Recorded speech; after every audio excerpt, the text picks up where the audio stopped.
কড়াই, ঝুড়ি, বাটি, ঢালাসহ শতাধিক রকমের বাহারি পণ্য। হাতের নিপুণ কাজে এসব পণ্য বানানো হয়েছে। ১৯৮৫ সালে ঢাকার এক ব্যবসায়ী বগুড়া নারীদের হাতে তুলে দেন কাশফুলের খড়, ছন ও তালপাতা। শুরু হয় এসব ব্যবহার করে পণ্য তৈরির কাজ, যার উপকরণ আসে যমুনার চরাঞ্চল থেকে।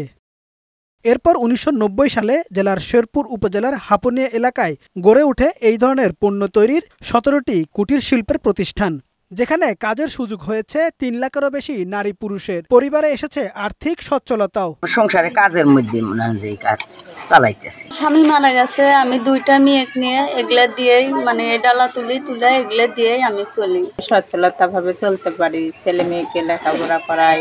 কারখানা কর্তৃপক্ষ জানায় এসব পণ্য পরিবেশ বান্ধব হওয়ায় স্থানীয় চাহিদা মিটিয়ে রপ্তানি হচ্ছে ইতালি, ফ্রান্স, আমেরিকা সহ বিশ্বের ৬৬টি দেশে। ভালো ভালো দেশে আমরা এক্সপোর্ট করতেছি, তো এটার ভ্যালু মোটামুটি বিদেশে ভালোভাবে যে কোয়ালিটি সম্পূর্ণ মাল দেয়, তাই এই ব্যবসাটা অনেক বড় হবে। যেরকম বায়ার, বিদেশি যারা বায়ার, তারা আরও মালগুলো পছন্দ করবে, তারা আগ্রহ দেখে আরও এগুলো কিনবে।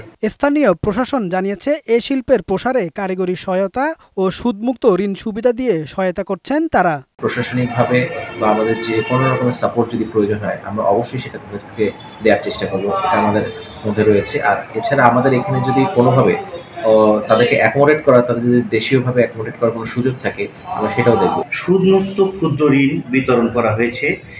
এই ক্ষুদ্র ঋণের অর্থ তারা তাদের শৈল্পিক কাজে বিনিয়োগ করে গ্রামীণ পরিবেশে তারা অর্থ উপার্জনের সুযোগ পাচ্ছে।